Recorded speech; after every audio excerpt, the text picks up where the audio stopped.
부활절의 유래, 임경근 목사의 글입니다. 이스터. 영어권에서 부활절을 이스터라고 부른다. 무슨 뜻인지 분명하지 않다. 언제부터 부활절을 이렇게 부른 것일까?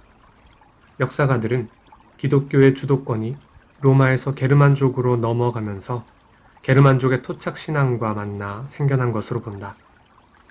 게르만족은 기독교를 받아들이긴 했지만 토착 종교를 완전히 버리지 못했다.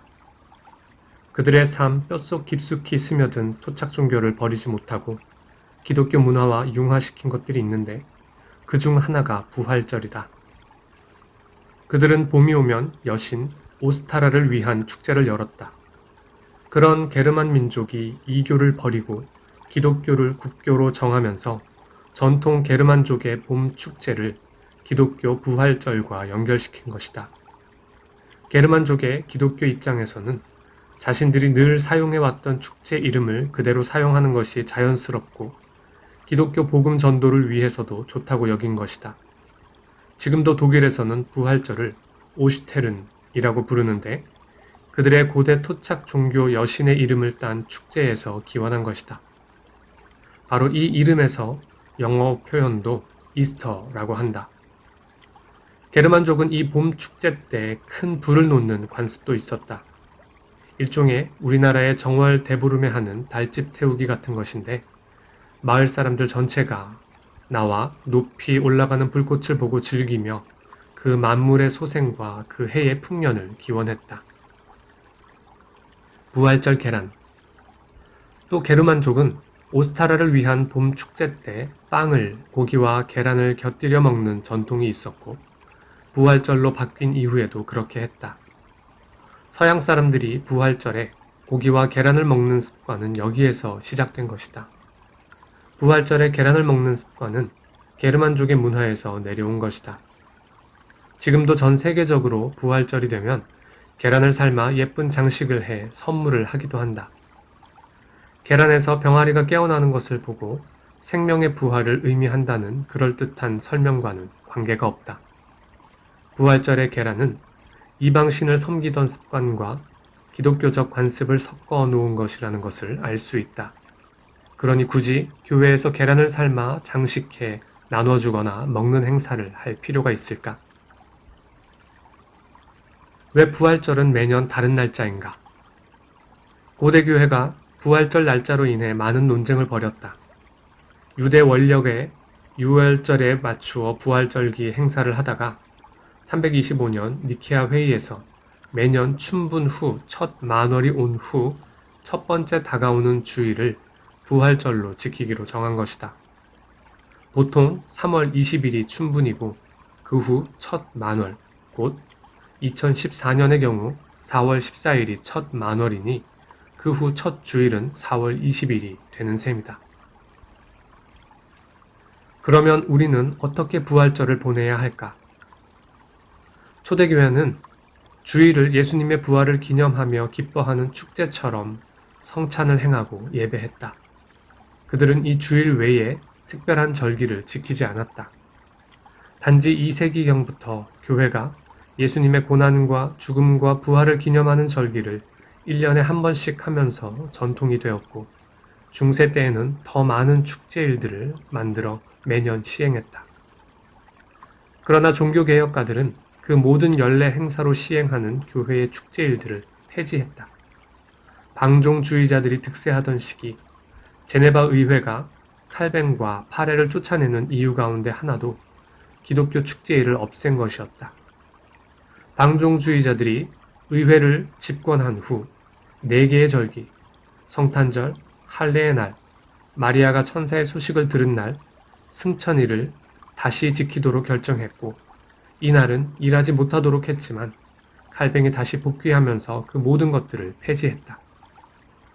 그 후 네덜란드 개혁교회도 1574년 도르트레우트 노회가 기독교 연례 절기 행사를 모두 취소하고 주일 하나면 충분하다고 결정했다. 단지 성탄절과 부활절, 그리고 성령 강림절에 그에 관한 설교를 하는 것은 좋다고 여겼다. 그렇지만 보통의 주일보다 더 나은 어떤 특별한 축제로 지키지는 않았다. 오늘 우리도 이런 자세가 필요하지 않을까? 언제부턴가 부활주일을 특별히 장식하고 이벤트를 만드는 경향이 많다.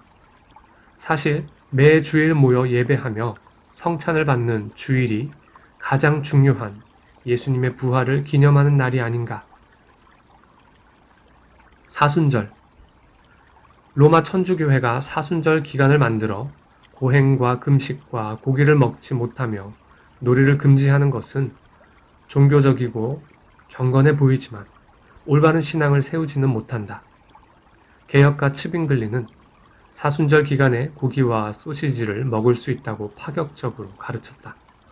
츠빙글리는 이런 교회의 과도한 규칙이 그리스도인의 자유를 구속할 뿐만 아니라 복음을 왜곡시킨다고 보았다. 교회는 성경에서 명령하신 것만 행해야지 우리 스스로 경건의 열심과 열정으로 이것저것 규칙을 만드는 것은 복음이 아니라 율법으로 전락할 수 있다고 보았다. 로마 천주교회가 있는 나라에는 사순절을 엄격하게 지키려고 한다. 그러나 그런 금욕의 규칙은 지키기 힘들 뿐만 아니라 믿음 생활에도 도움이 되지 않는다. 그러다 보니 카니발이라는 축제가 생겨났다. 앞으로 시작될 사순절 40일 동안은 고기도 먹지 못하고 즐기지도 못하기 때문에 그 전에 사육제라는 축제를 열어 일주일 정도 고기와 소시지와 술을 마음대로 먹고 마시며 흥청망청 즐긴다. 카니발은 카로, 즉 고기라는 단어에서 왔다. 곧 고기를 먹을 수 없는 긴 기간을 대비해 마음껏 고기를 먹을 수 있는 날이 곧 축제였던 것이다. 개혁가들은 성경에 없는 그런 절기를 만들어 고기와 맛난 음식을 먹지 못하도록 한 것은 신앙생활에 도움이 되기보다는 오히려 손해가 된다고 보았다.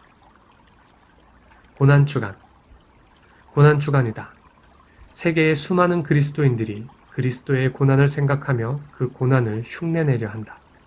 어떤 곳에서는 십자가 형틀을 치고 실제로 자신의 손과 발에 못을 박게 하는 의식을 수행한다. 그와 비슷한 고행을 한다고 그리스도의 고난에 동참하는 것일까? 예수님의 십자가를 바라보고 통곡하는 예루살렘의 여자들을 향해 외치셨던 예수님의 말씀에 귀를 기울여야 할 것이다. 예루살렘의 딸들아, 나를 위하여 울지 말고 너희와 너희 자녀를 위하여 울라. 누가복음 23장 28절 말씀. 우리가 그리스도를 따른다는 것은 그리스도께서 하신 것을 따라하거나 흉내내는 것이 아니다. 그리스도를 따른다는 것은 그리스도께서 아버지께 복종하셨던 것처럼 우리도 그리스도의 말씀에 순종하고 복종하며 사는 것을 말한다. 그러므로 고난주간과 부활주간을 보내며 그리스도의 말씀을 믿고 복종하고 순종하는데 더 많은 관심을 기울여야 할 것이다. 우리 자신의 불순종과 믿음 없음을 바라보며 슬퍼하고 애통해야 할 것이다. 하나님의 의와 진리를 갈망하며 그 나라와 그 의를 구해야 할 것이다.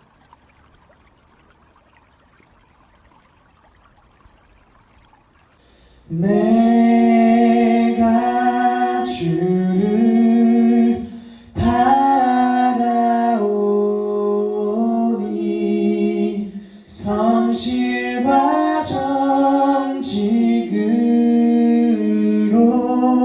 나